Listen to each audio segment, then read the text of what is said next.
Espanha, final do século XV. O país, recém-unificado, florescia sob o manto do catolicismo. Reis poderosos, Fernando e Isabel, haviam completado a reconquista e agora sonhavam com uma nação pura em fé e valores. Mas em meio ao triunfo e às celebrações, algo sutil começava a se mover. Não era uma força visível, mas uma ideia que crescia silenciosamente, como uma sombra nos corredores do poder. O que poderia levar uma nação a transformar o medo em uma arma? Quem seriam os alvos dessa nova ameaça? E, acima de tudo, o que essa força estava disposta a fazer para garantir sua supremacia?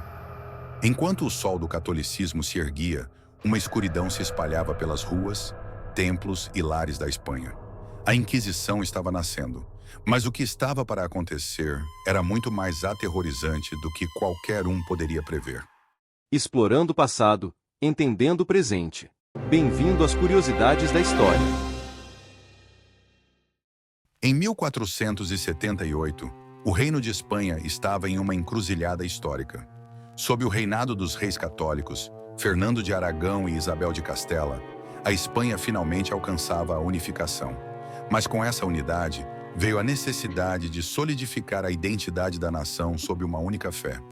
Qualquer ameaça à pureza do catolicismo era vista como uma ameaça ao próprio Estado. A ideia da Inquisição não era nova. Tribunais semelhantes existiam em outras partes da Europa.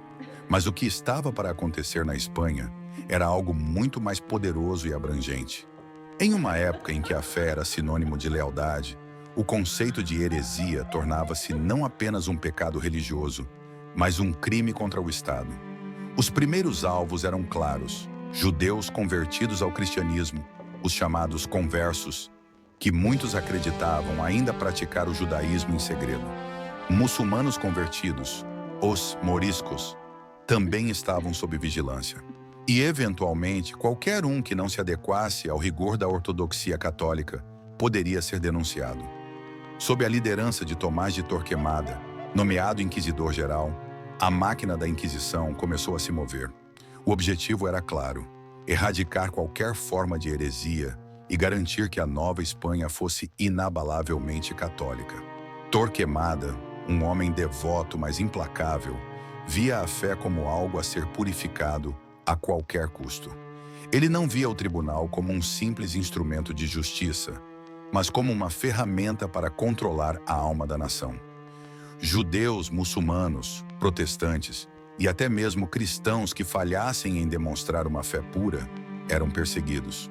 Sob o comando de Torquemada, a paranoia se espalhava. Ninguém estava a salvo.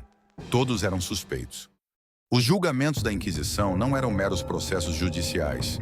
Eles eram verdadeiros espetáculos públicos, projetados para inspirar medo e submissão. Não havia necessidade de provas concretas. Uma denúncia anônima, uma palavra mal interpretada ou um vizinho com más intenções poderiam selar o destino de qualquer pessoa. A Inquisição alimentava-se de paranoia, e essa paranoia espalhava-se pelas ruas das cidades e vilarejos. Em uma época de desconfiança, até mesmo os mais fiéis temiam que sua fé fosse questionada. Quando a noite caía, era o momento mais temido. Era sob o véu da escuridão que os inquisidores enviavam seus guardas. Casas eram invadidas, pessoas arrancadas de suas camas sem aviso prévio. Famílias assistiam impotentes enquanto seus entes queridos eram levados, muitas vezes para nunca mais serem vistos. Os sussurros de heresia eram suficientes para condenar alguém a um destino terrível. Os julgamentos eram públicos, mas os interrogatórios não.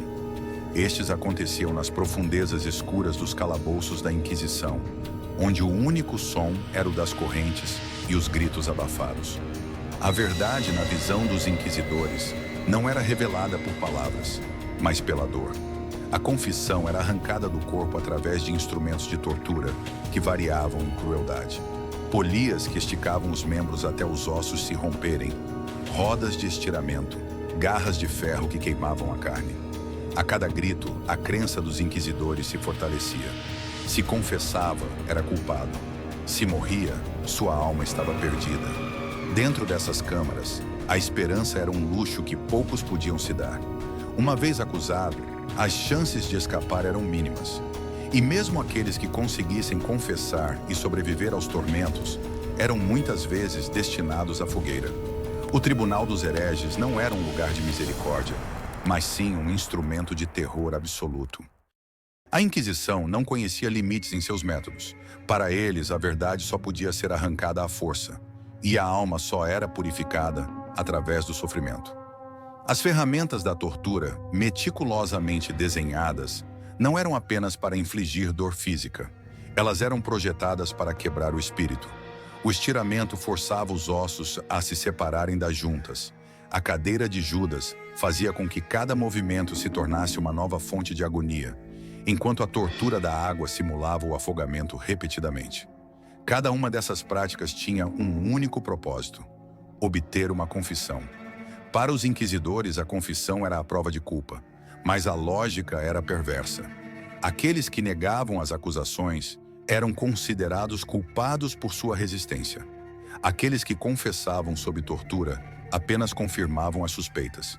A tortura não era apenas uma punição, mas uma garantia de condenação. Muitos prisioneiros sucumbiam antes de sequer chegarem ao julgamento.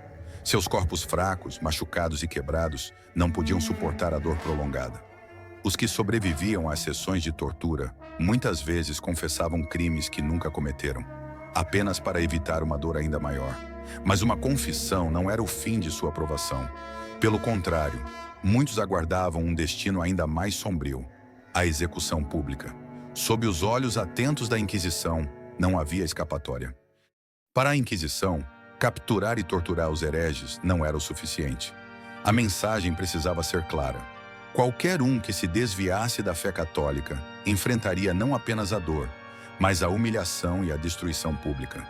Os autos de fé não eram apenas julgamentos, mas um espetáculo macabro projetado para inspirar medo e submissão em toda a população. Esses eventos eram cuidadosamente planejados. As execuções eram o clímax de uma cerimônia pública, onde os condenados eram levados em procissões diante de uma multidão ansiosa por testemunhar o destino dos infiéis.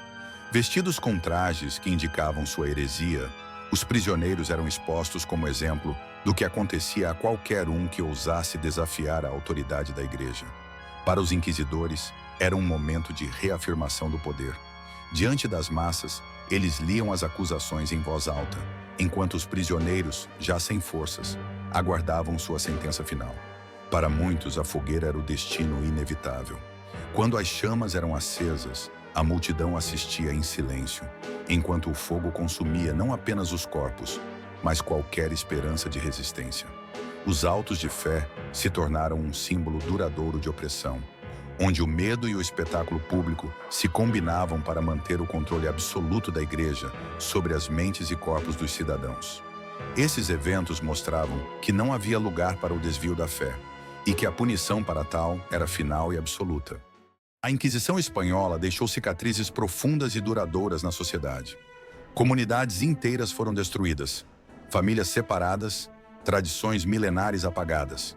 Judeus e muçulmanos que por séculos haviam convivido com os cristãos na Península Ibérica viram suas culturas desmoronarem diante do fanatismo. A diversidade religiosa e cultural, outrora rica e viva, foi sufocada.